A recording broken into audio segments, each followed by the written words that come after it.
Hey guys, it's your favorite sisters here with the Confessions of a Reluctant Caregiver podcast.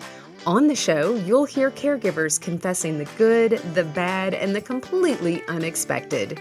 You're guaranteed to relate, be inspired, leave with helpful tips and resources, and of course, laugh. Today's episode is part of our special series, Heroes Caring for Heroes. We're partnering with the Fisher House Foundation to highlight our brothers and sisters in care who are courageously sharing their caregiving journey for both the seen and unseen scars of military life and war. Now, let's jump right in to today's hero confession. Hey, Jay. Hi, Natalie. How are you doing today? I'm good. Why are you touching me? Because we're in the same studio again. So weird. You are so weird. You know, people are going to be like, there's something wrong with those sisters. They get in the same room. You know, what we realized, though, is that we're doing this amazing series, Heroes Caring for Heroes, and it's sponsored by our friends at CVS Health and Tenna, who is an adult incontinence brand. They're the number one in the United States. They're pretty big. Yeah. And so we have some lived experience, but that's not what this podcast is about. That is true. What we did realize, though, is that we've recorded several of them because we're recording in our PBS studio, like with Big Bird and Cookie Monster, and that we did not change shirts. So people are either going to think those ladies need some different tops, or for those all 9 episodes will be in the same clothes. I know. So, people are like, they don't got no detergent. Moving on. So, yes, it is Heroes Caring for Heroes. Oh, I love this series. Yeah, one of our favorite series for the month of November. And we've got a guest today. Yeah, and well, I want to make sure our guests know Heroes Caring for Heroes is about our active duty military and veteran caregivers. Yeah. And so they are heroes that are taking care of our country's heroes. And that's why we wanted to recognize them. And, you know, this is airing in the month of November, which is National Caregiver Month. But also, it's Veterans Remembrance Month, and we're just going all in. We're whole hog. So, that's right. So let's talk about our guest because she is awesome, guys. You're gonna have to. I mean, everybody that we have is beautiful. I need to qualify that. She's beautiful. She's extra beautiful. Like, do we? She's married. She's gonna be like, she has the best hair. She's the best hair, guys. You're gonna see the thing, but then you should go to YouTube so you can see her beautiful hair. Yeah, but she's beautiful. Okay. Anyway, beyond that, okay, let's talk about our guest today, Crystal. Let's all also thank the Lord that Natalie did not sing. Okay, so today we are truly incredibly excited to have Crystal Lane with us. So I want to tell you a little bit about her. She is a wife and caregiver to retired Army Specialist J.P. Lane. Now, J.P. was severely injured in Afghanistan in 2011, losing both his legs after an IED explosion. She says one lesson she's learned over the years is that caregiving is a blessing and a superpower. I love that she made it. I need a cape. The journey has made her more resilient, and her mission is to help other caregivers embrace their mission to continue to serve alongside their loved ones without losing their identity. I'm going to tell you what she does in her free time. You know, she's got a lot of free time, obviously. She's pursuing her bachelor's in psychology. Is the executive director of JP's Journey, and she's the co-founder of the JP Lane Foundation. This today, I'm excited because it's a story of faith, determination, and it's about love. I love that they love each other. I love love. Crystal, thank you so much for being with us. Oh, thanks for having me. I can't wait to share more. You guys are super sweet, and your comments are just like perfect. Keep going. We will never hurt anybody's self-esteem. We're like, oh, so we are super thrilled to have you here. And your story is a little bit different, different from some of the other caregivers, because, you know, spoiler alert, you met JP after his injury. And so before we get to that, I really want to talk about you, because this is about you as a caregiver, but I want to start from the beginning. And I always say, you know, you were born, but tell us your background. Tell us about a little bit about your family. Tell us about growing up, and then how you all the way up to kind of meeting JP, and then because there's some intentional decisions to date someone who not only is in the military, but then to date someone who has a different ability and going into that caregiver role. Yeah. So I'll stop talking. You start. Let's go. Yeah, I mean, I was born and raised in Brownsville, Texas. It's the tip of Texas, we like to say. We call ourselves like the Valley Girl, right? Is what I'm called when I go around. They're like, "Oh, you're a Valley Girl," and I'm like, "Okay, whatever that means," right? So I just continue to just pursue what God has given me, and I was born and raised there. I lived 18 years until I moved. I moved to Dallas with my sister. Then I went back, and then I finally moved to San Antonio. But I was working at the bank, I was pursuing my mom's footsteps. I was like, oh, I'm going to be a financial sales advisor. That's just what I want to do. It kind of, through life, you kind of make your own decisions and like just wherever, like we talked about, wherever the wind goes, right? I'm like, okay, well, I'll try this. And I was a dancer for my whole life. Since I was 3 years old, I pursued dancing, and then I did the D League for the Rockets, where they're called the Vipers. So I did halftime shows for basketball games. You just got automatically cooler. All I can think of right now is like you're a Dallas Cowgirl for basketball. No, and I'm totally obsessed with the Dallas Cowgirls show. So you just got immensely cooler. Okay, keep going. So I was like, I'm going to pursue dancing. And that's actually what brought me to San Antonio was, okay, I'm going to be a San Antonio Spurs silver dancer. That's what I want to do. My family's always pursued like, hey, you got to keep doing it. That's your passion. That's your gift. Like, you got to do it. I was like, okay, let's, if I make the team, I'll move to San Antonio and kind of go from there. And I was just visiting for 1 week. I took time off from work. I literally told my boss, like, hey, I'm going to San Antonio, which is 5 hours north from where I live. And I was like, okay, I'm going to audition. If I make the team, like, I'm not coming back. It's kind of like I'm going to move. Oh my God. If I make the team, I'm not coming back. That's like if I win the lottery, I'm not coming back. So yeah, I was like, no, I'm out of here. I just knew like I was always driven to like get out because it's a small city, right? And it's grown since then, right? But back then I was like, I know there's more out there. Like, I don't know. I just always was driven to like leave, right? And go to a bigger city. And so I like auditioned, and I was like right before like finals. So like you get cut every day. Like it's kind of like it's like 3 days. You learn the routines, like it's more than one, right? And then you like audition, and then you make the next cut. You see your number right on the board, like, hey, you made it. You made on to the next round. And it's a week-long process, so it's like super stressful, right? I mean, you're like, oh my goodness, this is it. And then I go to the finals, and I'm like, okay, Lord, if this is not for me, like, just make it very clear. And literally, like, I'm like head down to the court, like about to perform in front of these judges. And then like I missed the first count, like immediately, like when you pop up. And that like never happens. Like you just don't miss that. And I just did the whole routine with a smile on my face. And I got out of there and I was super happy. And everybody's like, oh my goodness, you did so good. I was like, I messed up. Like, I just owned it. Like, I just knew that, okay, this is not for me. But after that happened, I was like, okay, I'm a little discouraged. Like, okay, maybe I'm not good enough, right? Maybe just the list goes on of like self-doubt and my life of like what it could have been in San Antonio. And I'm already like, I'm at this point, I'm like 20. I just turned 22. Okay. So, I'm kind of like becoming an adult, right? Like I'm going to go and work out here in San Antonio. And then my cousin was like, well, don't go back home yet. Like you still have a couple days since it was cut short from the audition. Like enjoy San Antonio. Like, let me show you around. Let's go here. Let's go there, explore. And I was like, okay. And she's like, you know what? You need to work out. Like, let's just go work out, release some of that stress and that steam and just like, and I'm like, okay, like, let's just go, right? The gym. And then what happened? It gets better, I promise. No, we're so excited. And so we walked into this Gold's Gym that she lived like 5 minutes away, and I'm not familiar with the area at all. And she's like, okay, like we go to the treadmill. She's like, show me what you do. Show me your workouts. Because then when you have, like we talked about the dancer bod, right? I mean, that was me. I had the dancer bod. And I was like, okay, I'll show you my workouts. And we kind of just go from there. And JP, who I didn't know JP at the time, was walking into the gym, and it's a huge Gold's Gym.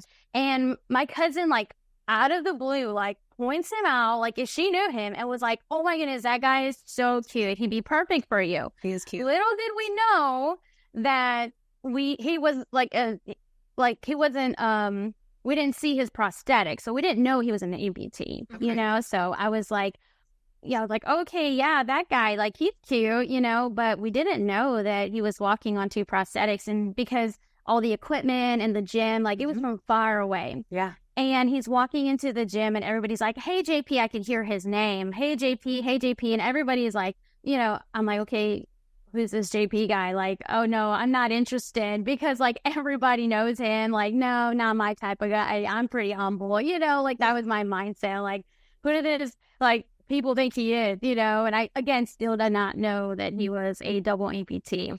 And we work out, time goes by, like we're about to finish up and we're doing the cable pull down. JP likes me to be specific on what workout I was doing. God. So okay, I really he knows like he wasn't being a perv, right? Because it's really weird coming up to a girl like if she's doing squats and everybody's like, okay. But I was doing upper body, I was doing my arms, and he comes up to me and was like, hey, you're doing this workout better than half of the men in here. And my cousin's like, it's all her, like elbowing my arm, and I'm like, oh, thanks, you know. And like the rest was just history. He just kept asking me like, oh, will you be here tomorrow? And I'm like, yeah, I'll be here tomorrow. Like, you know, like we're just asking like, oh, are you from here? You know, things like that, and just kind of get to know each other. But I didn't tell him, though. I still didn't say I wasn't actually from there, because I didn't want him to be like, oh, you know, I don't know, I'm from Brownsville, so I don't know. I just didn't want him to be like, not talk to me anymore. Right. So the next day came, and it was just like, I just knew, like, I said, thank you for your service on the first day, of course. You know, I acknowledged that he was in the military, and I was just drawn to that because my family, not my father, but my grandfather, uncles, cousins all served. And so I respected very much. And right away, he found me out. We found each other on Facebook, of course. And he was like, oh, the first question he asked me was like, are you a Christian? And I was like, yes, I am. Like, that was just amazing to know that the first thing he noticed, you know, was that I was of faith. I was a believer. And I said, are you? And he's like, yes. And so I think that was kind of like, I just knew, like, by the third day, like, it was just a weird, like, connection that we met at that perfect timing. And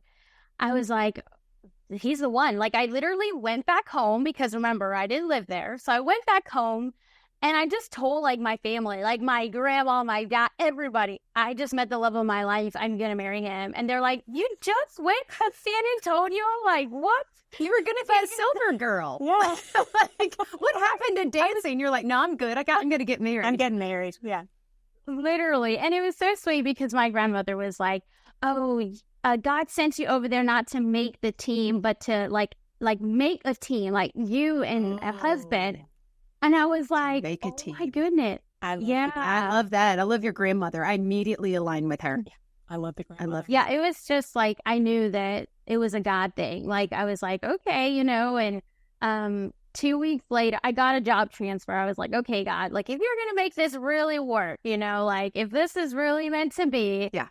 I called San Antonio, my bank, who was also in San Antonio. I called them and I said, I would love a job transfer. They're like, yeah, the only position we have available is your position. I was like, what?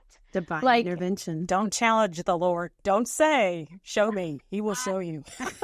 Oh, he made it very clear. And I was like, okay, I am leaving. And I like told my dad, like, I'm moving to San Antonio. And he's like, what? Like, it was just like, boom, like so quickly. And I will say that 6 months later from the day we met, JP and I got married. I mean, we just knew that we were like, we knew that this was it, right?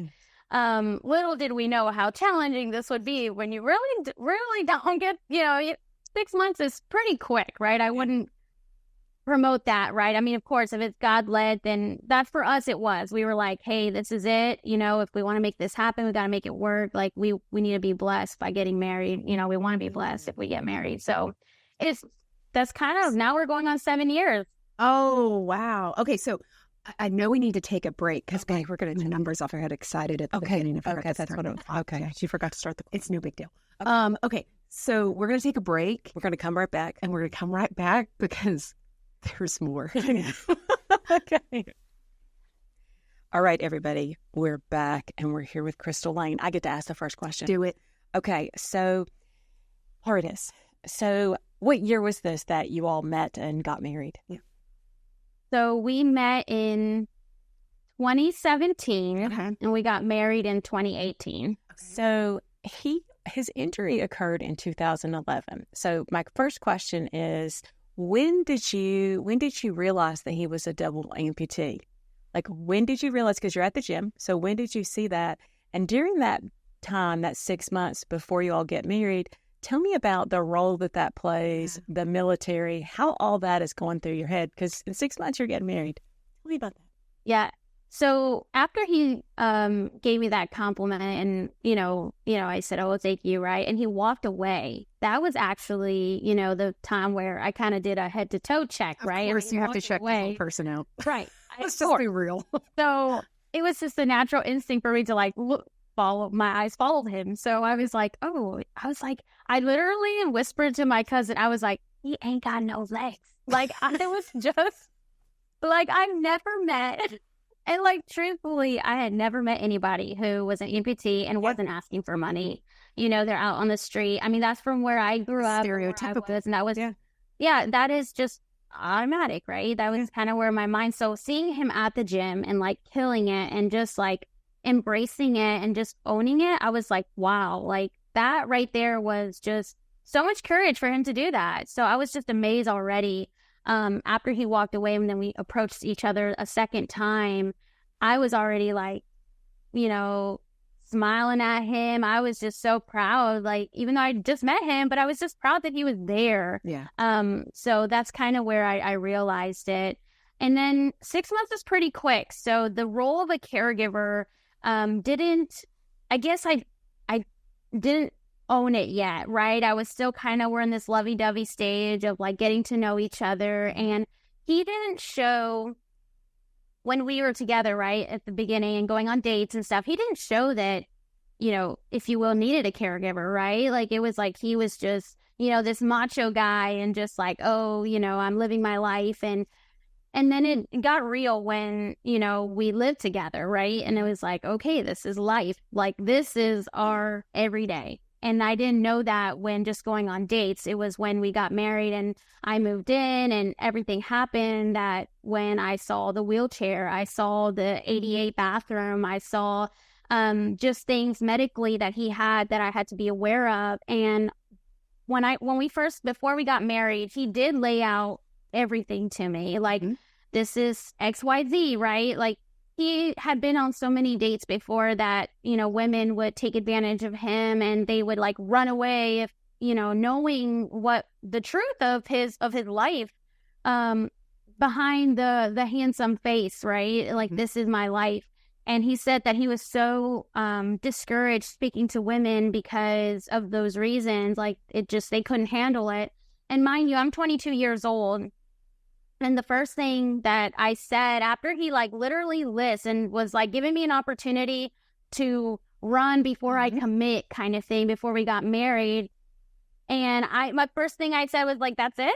It wasn't a big deal. I don't know. I just was drawn to that. So it just kind of went from there. I was okay, let's do this. And that's kind of when we were okay, we're getting married.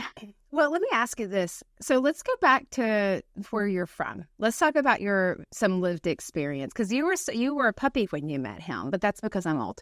And so 22 is kind of youngish, right? Yeah. But when you think about, I've got a relative who's from Brownsville, so I didn't realize you were from Brownsville. I'm oh my gosh, I bet you all know each other. And so I'm probably, because I know it's a small town, small area. But is there care in your family? Is that a part of how you all were raised? Did you have a family that supported one another? Did you have you mentioned your grandmother. And so if that's an important person in your life, is that you know what I mean? So do you think that you were raised with a caring heart? I will 1,000% agree. So my grandfather was in the Marines. He served, and when he came back, he wasn't wounded like JP, but it's still long term. It became a long term thing. As he got older, he needed care, and my grandmother was the one who cared for him every single day. And, it got to the point where he had to be in a wheelchair because he had a brain aneurysm, and it all was actually related with what happened to him. So, you know, my grandma had to take in that role to be a caregiver, and I saw it every day. So in my family, my culture, we're very close. We just, everybody's together. So our house was actually like right behind my grandmother's house. So every day I actually have to walk through my grandmother's house to get to my house in the back. And so it was a very small house. We were 5 people living in a 2-bed, 1-bath. And that's where I was raised. And so we were so close. And then by the time I got older and I realized what my grandmother was doing, the responsibility that she just took, and knew that, you know, I knew in marriage, like through sickness, through health, and I saw that every day. And so I think having we call it a servant's heart, right? To know to serve others. And I do carry that on my sleeve because that's whoever I'm around, I want to care for them. So yes, I will say that was a natural instinct for me to say yes. I love that. And just so for our audience, because I don't think our audience may know, you know, JP was injured in combat. And so when you met JP, was he discharged from the military at that point when you had met him? Yes. Yeah. So JP had, when he got injured in 2011, he was in a coma for 6 weeks. He was hospitalized for a year. And once he was released from Walter Reed to go to a burn unit in the VA in San Antonio. So that's what actually brought him to San Antonio. He didn't have any relatives or family there. They just said, hey, we want to send you to the best medical care. And he's like, okay, which one? And they said, Fancy, which is San Antonio, for the prosthetics. And so he's like, okay, ship me there, right? So they sent him out there, and that's how his recovery process started. So that's how he actually ended up in San Antonio. I do love a love story. I love that you guys were really meant to meet each other. Like, I love some divine intervention, because you were meant, the path that you're on is the path that you should be on. So, so you guys, you're dating for the 6 months. You sort of see it, but you don't, because he's kind of protective still, because that's a lot for, especially a man, you know, even different than a female, because females, people, and he's military. So he's probably a man's man. If he's going to Gold's Gym and everybody knows his name, he's walking around like he owns it. He's owned he's not going to let his disability define him, is what I hear you telling me. And so it's just going to be a part of who he is, not what he is. And so you're dating, and then you're getting married. And so now, because I know you guys have been married for 7 years. So once you get into that marriage, then, and you see more and you're like, holy cow, tell us a little bit about how that works. Tell us about, you know, and I know, you know, I'm not saying, oh, tell us all the worst parts, but the good, the bad, and the maybe the unexpected. Like, I didn't expect that as a caregiver, because you're still a puppy. Yes, so after we got married, and that was kind of a wake-up call, that's when I knew that, you know, it wasn't the everyday duty of a wife to do, right? When you get married, like, we have our roles, right, as wife and husband, and whatever they may be for people in their marriage. But as a caregiver, the list is longer, right? I mean, there's just more that we do.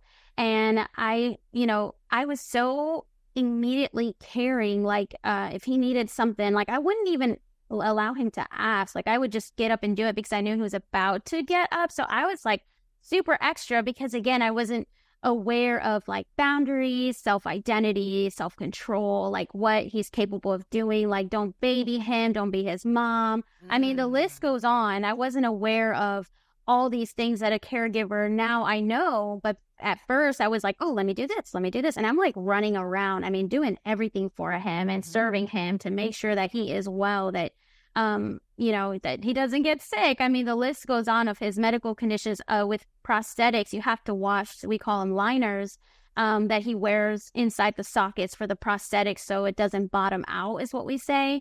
Because sometimes they swell depending on the weather, if he has nerve pain. I mean, at night when the weather changes, right, he'll have nerve pain that just goes from the hips down to the end of the nub, is what we say, where the amputation ends, which he is an AKBK, which means above the knee, below the knee. So his amputations don't match. So when he's in pain, I mean, he can barely he doesn't even put on his prosthetics. So then the wheelchair comes in, and I'm pushing him around. And when he's home, he's kind of, obviously he has upper body strength. He is pretty independent at home, but there's just times that if we need to go to the grocery store or if I have to take him to the any VA appointments, I mean, that again, the list of things I need to do to make sure, like, I am lifting, I'm 5'1", right? I'm lifting a wheelchair out of the trunk, putting it onto the side, helping him get in the vehicle. Like, I've even carried him on my back because if there's not an ADA safe zone for him to wheel around, I literally carry the wheelchair up, carry him on my back, and then like put him around to make sure he's safe. So I've done things like that I wasn't like, things I didn't know that I was going to be capable of doing. So it's, and the list goes on, right? But it's just, when you're 22 years old, those aren't things you're thinking. I remember my so-called friends back then where they were like, you're really going to like commit to being with somebody like for the rest of their life and caring for them for the rest of your life.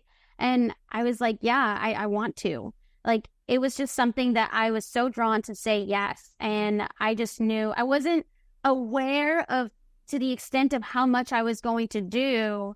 But now that I know it after so many years, I am just so blessed and honored that I get to do it. And so complaining does no good. So now I just embrace that that I'm able to do it. Here's a question. So we have so many people that talk about they have to define that caregiver role and the role as a wife. And you went into it kind of you've got all of it. But how do you keep those two separate?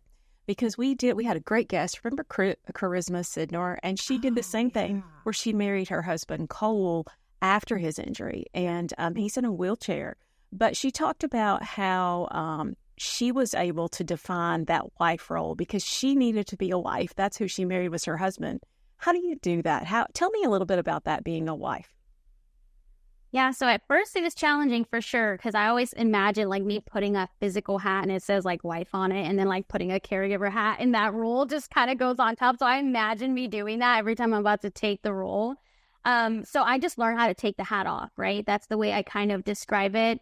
But it was setting boundaries to know like, hey, this is me coming in as your wife. And we have a joke now that we say because he's like, oh, I'm going to ask my caregiver to do it, or he'll say, I'm going to ask my wife to do it because I'll say no as a caregiver, right? So I really like him. Well, you know what? He's got swag because he totally rolled up on her at the gym and I was like, she's the best one. I'm like, dude, that is the best pickup line. I cannot wait to meet you guys in DC. Oh my gosh. It's going to be so much fun. But yeah, he'll be like, oh, I'll ask my executive director to do it for me. And I'm like, oh my goodness. So he's just funny. I mean, I want to say also that he makes life so much better because he isn't dwelling on it. He's mentally tough, spiritually strong. I mean, those things help so much in the caregiver life, knowing that the warrior who I'm taking care of is so full of joy and we make fun of ourselves, right? And it just makes caregiving so much light and just brings so much light into our life that it makes it fun for me to enjoy.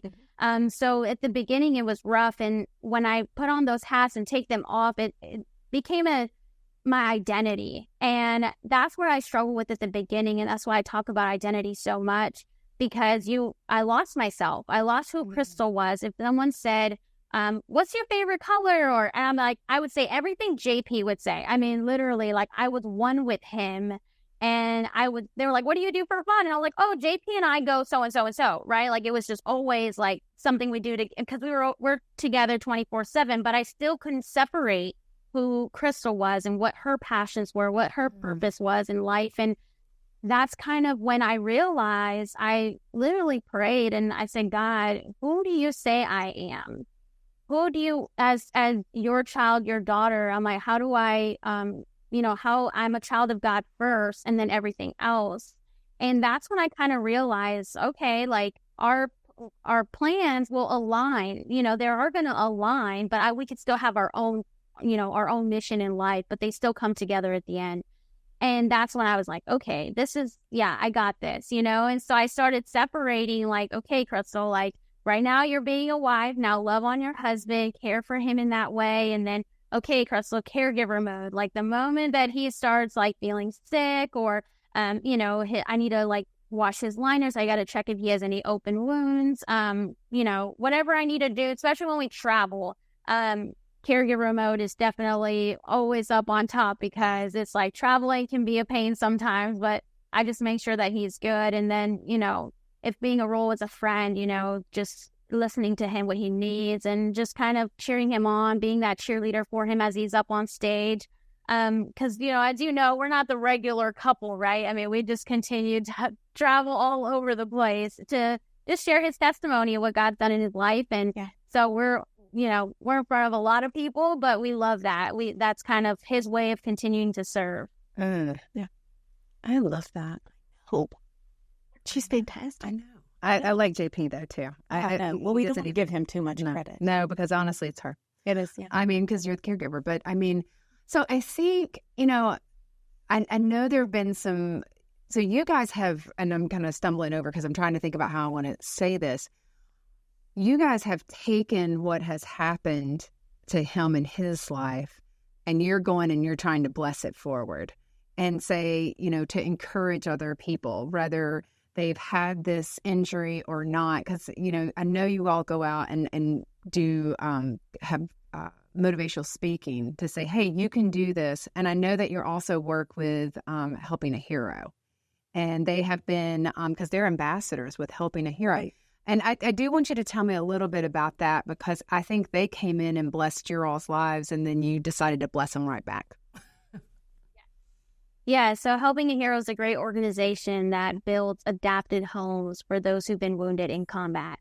And JP actually received his home 3 years before we met. Mm-hmm. So it was already, but he's a single guy, right, in this beautiful home that's completely ADA, which makes the life, of course, a lot easier at home to make sure that he can independently take care of himself to a certain extent. So it was a blessing, of course, to have a home that is fully ADA, from the doors to non-slip floors to the under the sink in the kitchen. He can wheel his wheelchair underneath. The microwave being at eye level in his wheelchair, so he can get right to it. An oven that's also safe for him to get through. Our bathroom, wheeling up into the wheelchair all the way up into the to the bench that we have there. That it's that concrete bench that's safe for him, that with handlebars, right? I mean, the list goes on of how they think about every little detail in this home, and especially if they have a family. I mean, they furnish this home completely, from every spoon in the drawer to every bedroom with every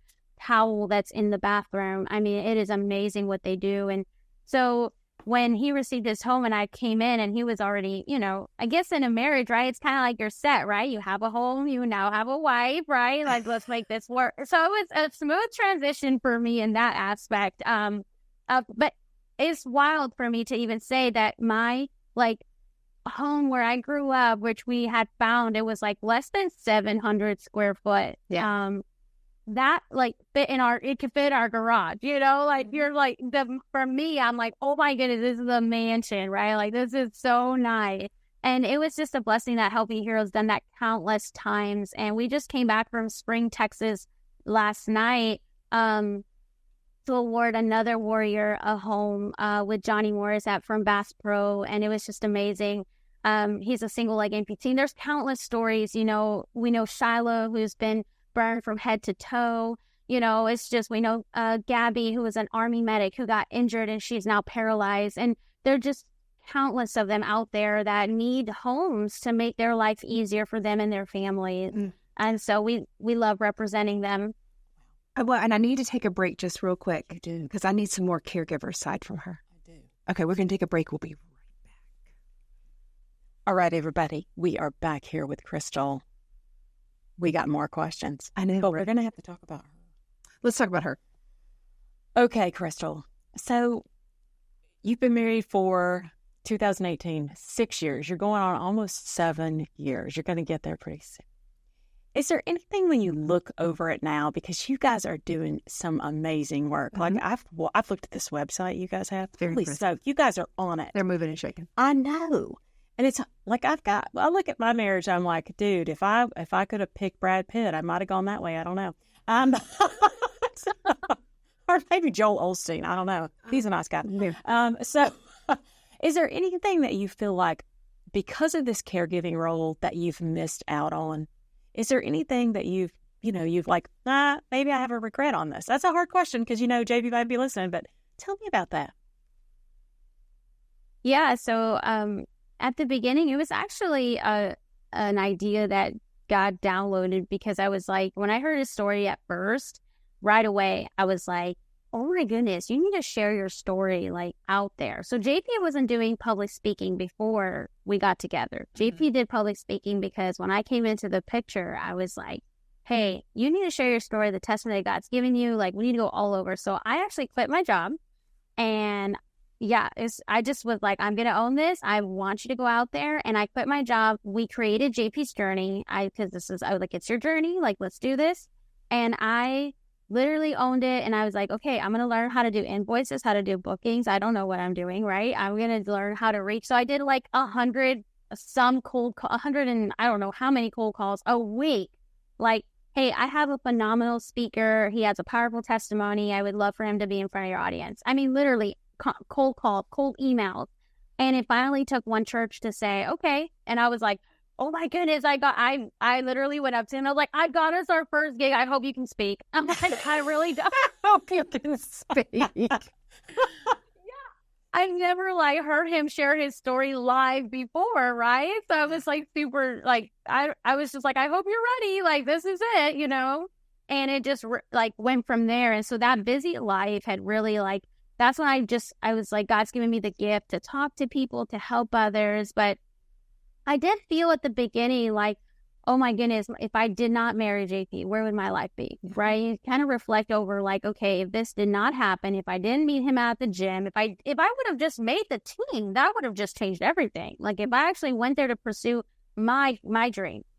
And that's when I knew that wasn't God's dream, right? Like I knew that, like that was my flesh pursuing a dream that God knew, like, hey, you need to reroute you this way because you're getting distracted with the ways of the world. And God's like, I have you on this mission. So it was just instantly when I knew, like at the beginning, it was a struggle to accept that because I'm like, oh, 22 years old, I'm about to be like a wife and a caregiver, and I'm about to just own it. And it was a struggle, but as I embraced it, right, I embraced the gifts that God's given me. I've embraced the talents that he's shown me that I'm capable, that I didn't know that I was capable. And now I'm here 29, like, a lot of people were like, oh my goodness, you're still so young. How do you do this? How do you know so much? And I'm just so grateful that I could say, like, literally, like I seek wisdom from God to teach me and show me the way. So now we're here, and now I'm like, I wouldn't want it any other way. She's an old soul. She's an old soul. You are an old soul in a young body. I say that. You very much are, because you have a lot of wisdom that you've gained. And you sound very similar to the wisdom of some of from when we did the Caregiving Youth Series. Yeah. That experience and the way that you grew up, and it's how your culture and your background has influenced who you are today, that really has prepared you for the role that you're in. And I think that's a truly beautiful thing.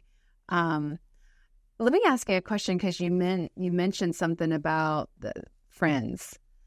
I know that for Jason and I, so my husband's a head and neck cancer survivor, there are some friends that we lost, and couldn't handle that. And yours is a different situation. And so, I know that probably some friends looked at you and said, are you really going to do that? Because you mentioned that. Friends lost. Thoughts on that? And not about anybody in specific, but I mean, did it happen? Did it happen to you? Yeah, it did. It for sure did. The dance world that I'm in, right? There's dancers from all different types of backgrounds, and they went to go and pursue that, and I was just like, no, I redirect. They're like, what? You've been dancing like your whole life. You're about to just drop it all for him, And I was just like, yeah, that I feel like that's what I'm supposed to do. Like, and they just couldn't. They were like, oh, I would never do that. Like immediately they weren't like, oh, we support you. Like, this is amazing. No, not at all. There was. I had very, very small circle of friends. There are still 2 friends that I speak to from before I was before I did pursue professional dancing. Those are still my friends that I still speak to now, which is amazing. But my dance friends that I thought were friends when I'm like, 20, 21, when I met them, life was just so different for them because they were like, I had my first drink when I was 21 and we're drinking, we're going clubbing, right? Like that's the life we live. We're dancers. Like we had people come with us. Like you couldn't come talk to us because we're dancers, right? Like we were in this little clique and we thought we were so cool, right? And that was a life they wanted to continue to pursue. And that wasn't the life I wanted. Like when I turned 22, I met JP 3 weeks later. So in the month of July, I met JP. My birthday's on July 6th, and we met like the 22nd. And I was just like, and immediately when I turned 22, I literally, kid you not, I was like, God, I don't want to live this life of like drinking and partying. Mm-hmm. Like, that's not me. Like, I was 22 and I was like, no, I want to get married. And I have like notes that I should go find because I remember praying for my future husband. Like, Lord, I want him to have a blessed day. Like, I just kept writing, like, this is what I want to do. And 3 weeks later, like, it was just so clear, right? Of course, JP comes in with a joke and is like, oh, yeah, you prayed. You're like, Lord, please, even if he doesn't have any legs, it's okay. I really like him because I love self-deprecating humor. Yeah. That's me. That is so funny. I'll say this though. I think you guys really were meant for each other. You were answer prayers for each other. And, we don't talk about his story as much, but I think JP had quite the journey before he got to you. And I think, they always say, I think it's lobsters. I think you're his lobster. Yeah. For sure. Seahorses, too. Seahorses mate for life. Mate for life. So let me ask you this before we go to sister questions, because we're going to have to go to sister questions here in just a second. I don't remember if I told you about sister questions, but they're the best. So, when you think about it, you went into this and a lot of people would want to run the different direction for somebody who has a different ability. A lot of people would say. So what would be words of advice that you would give to other people who are considering dating someone or considering marrying? What are things that you would say, hey, let me tell you something. Oh, and here's some things you might want to know about the military while you're at it too. Right, for sure. It's very different. Like I say, JP's a different breed because, you have him served, he served in the military.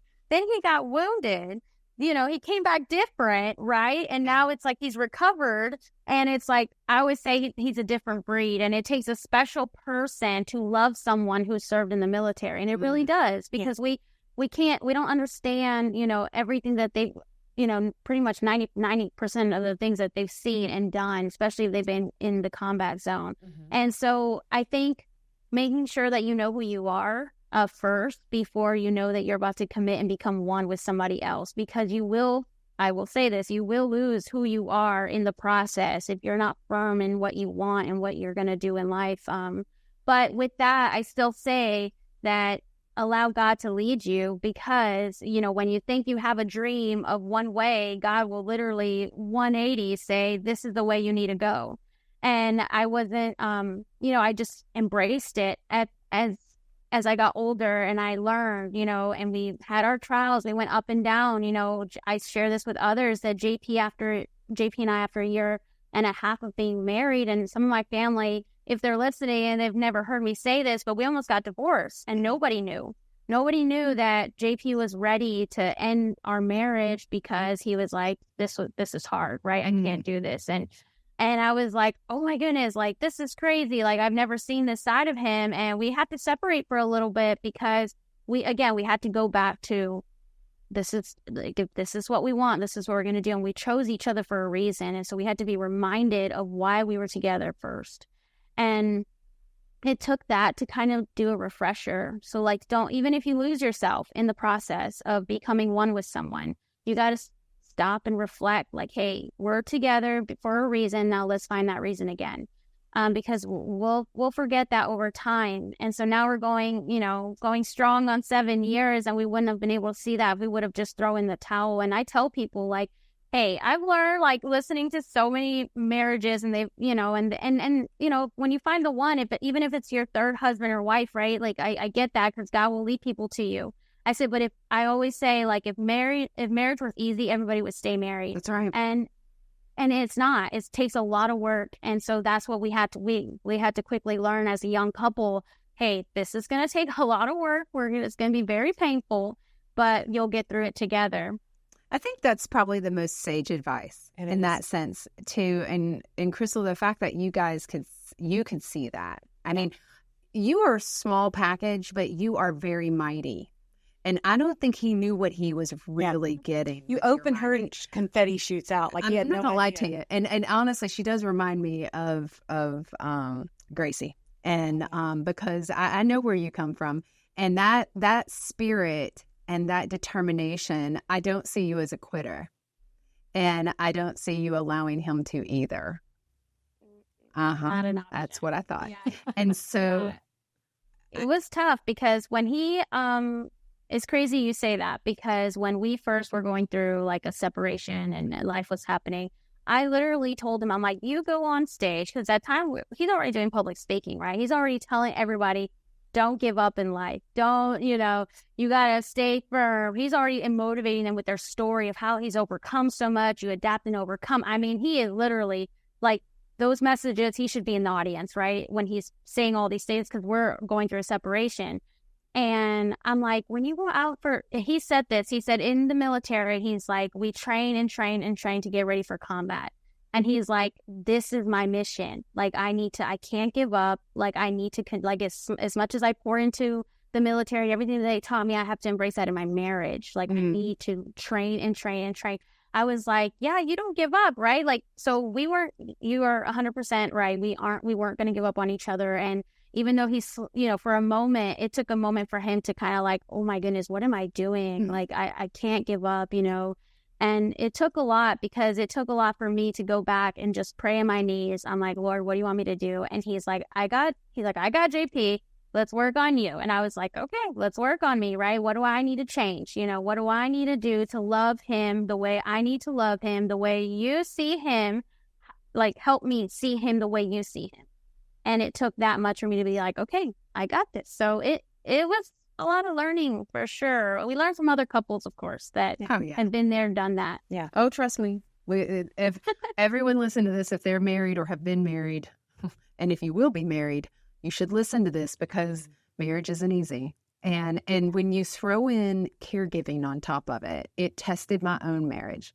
And it's tested our marriage differently with related to supporting our mom, JJ especially. Just because at some point they want to be seen. Our spouses want to be seen. Yours is a different situation because you're caring for your spouse. But I mean, Jason every now and then has to remind me. He was like, okay, I'm not the employee. Like, you're not my boss. I'm like, well, don't act like an employee. So I'm like, I need you to be more compliant. I can't believe our time's already up, because I love Crystal. But the best part is we've got sister questions that we're going to do real quick. And we're going to get to meet her and JP, because we have a special series with PBS that we're doing that's coming out in November. And you'll get to meet JP. I cannot wait. I know. Because they'll be telling their story too. But okay, so Jay, what is your sister question? It's okay, go ahead. Okay, so here it is. I want to make sure that we get to hear what JP's journey and what the JP Lane Foundation is. I want to make sure, first of all. So tell us just a little bit about that and where we can find more information about it. It'll be in our show notes and everything. But tell me a little bit about it. Yeah, of course. So jpsjourney.com is our website. That's actually where, if you like to book JP for a public speaking event, for a nonprofit, corporate, he's even spoken at prisons. And so we do it all, any type of audience, because he can relate it to anybody about overcoming in life. And so we have that website for that, and for his book called Walking Again, which is also something we pursued after we got married. I was like, you have to put it in a book. I mean, your story is so impactful. And so we made it happen. And he's also a singer, which is again, crazy story. And you'll hear more about how God literally saved his voice, because he had a tracheotomy done, and they damaged his vocal cords, and was like, no, you just won't be able to sing. And He is a voice of an angel. And so we also have that for the website. And the JP Lane Foundation is something that we just recently started. It's not public yet. We're in the developing stage. It's really, really new. But we are tax exempt already. We'll soon be asking for donations. But this is for a marriage retreat. We actually want to help veterans, first responders, and their spouses, because we knew how much tools that we missed, the opportunity, we didn't get any, and we want to be able to supply that and help that and learn. And we wouldn't be teaching the class. It would be, of course, counselors and pastors who kind of lived there, been there to provide those tools. But we just want to be able to support it and find and make these retreats and bring couples together to learn from each other, because we went on a marriage retreat called OHOP, Operation Heal Our Patriot, that's ran by Franklin Graham and the family. And it was so impactful. It really did that was the turning point for our marriage, when we actually got to learn some tools. Mm-hmm. And so we want to be able to provide that and just kind of pay it forward. They're always giving for others. They're serving hearts, man. I'm telling you. All right. Okay. So, Crystal, I have the best question. What is your favorite guilty pleasure? The thing that you do just for you. And I remember you saying that people would ask you questions and you would have JP's answer. What do you love just for you that you hold right in a bubble? Oh, now I have so many. Oh no, that's a really good caregiver answer. Like, now I have a lot. Showed them. Yeah, because I'm like, self-care was so hard. And, I actually looked it up today. It said like 1 out of 3 people feel guilty to spend time for themselves. And it's so true, because I felt that way too. At the beginning, I was like, no, I can't do that. JP comes first. Like, everything about JP, like, even if I wasn't ready, or I need to make sure he was ready first. Like, I need to make sure he was fed first. I need to make sure, I did everything for him. Of course, I still serve him and feed him and, do the things that I know I need to do. But it was just like, I had no time for myself, and I didn't make time for myself, because I did have time. I just didn't make it. Right. And so there's a difference. There's a difference. Huge difference. Yeah. So self-care was super important. Now I really do promote self-care, because I'm like, I need time alone. I need time to know what Crystal wants to do. So I would say I love getting a massage. That's for sure. Oh, that's I love watching, like, there's like a show I love, like crime. I don't know why. I think maybe it's a military. Oh my God. Are you First 48? Like First 48 Dateline? Are you thinking like crime shows? Or are you talking about cops? Oh, yeah. I'm totally down. Oh, no. Talking about crime. Yeah. But those shows that I'm like, just get my attention, kind of like the suspense and the drama, yes. But yeah, I just like binge watch sometimes. If he's already asleep, that's kind of, I'm like, go to bed, babe, hurry up. So that I like have my own time. She watches crime, I watches Hallmark. It's totally fine. It doesn't like I love crime too, though. Like, I love me some First 48 and Dateline. I'm shameless on promoting right now, but I don't even care, because I'm like, and then what happens? Because I'm always trying to not get killed, and so I feel like if I watch that, it's like research so that I will not do that thing. Right. Crystal, you are absolutely amazing. We love you. I'm so looking forward. She's our newest sister. She is. She's the shortest sister too. So she'll make you look tall. You will make me look tall. That's true. Because I'm the shortest. That's right. But I'm so looking forward to everything that you are doing, and just keeping my eye out on the JP Lane Foundation. They're just doing all kinds of stuff. I can't wait to see her. Yeah, I know. So, guys, thank you so much for listening to Heroes Caring for Heroes. And we're, again, grateful to our friends at CVS Health and TENA, and then also the Fisher House Foundation. That's where we recording our PBS special, as well as Summit Behavioral Health Care. They're doing great work too. And so we thank all these folks. So, Crystal, we will see you at the end of the month. Guys, and until we confess again, we will see you next time. Bye-bye. Well, friends, that's a wrap for today's educational episode. Thank you for listening to our special series, Heroes Caring for Heroes. And don't forget to visit our website to sign up for our monthly newsletter, sign up for the free Sisterhood Advantage Discount Club, and of course, connect with us on Facebook, Instagram, LinkedIn, TikTok, Twitter, and Pinterest. You'll also find the video recording of all our episodes on the Confessions website and our YouTube channel. We'll see you next time when we confess again. Till then, take care of you. Okay, Let's talk disclaimers. We are not medical professionals and are not providing any medical advice. If you have medical questions, we recommend that you talk with a medical professional of your choice. As always, my sisters and I at Confessions of a Reluctant Caregiver have taken care in selecting the speakers, but the opinions of our speakers are theirs alone. The views and opinions stated in this show are solely those of the contributors and not necessarily those of our distributors or hosting company. This podcast is copyrighted and no part can be reproduced without the express written consent of the Sisterhood of Care, LLC. Thank you for listening to the Confessions of a Reluctant Caregiver podcast.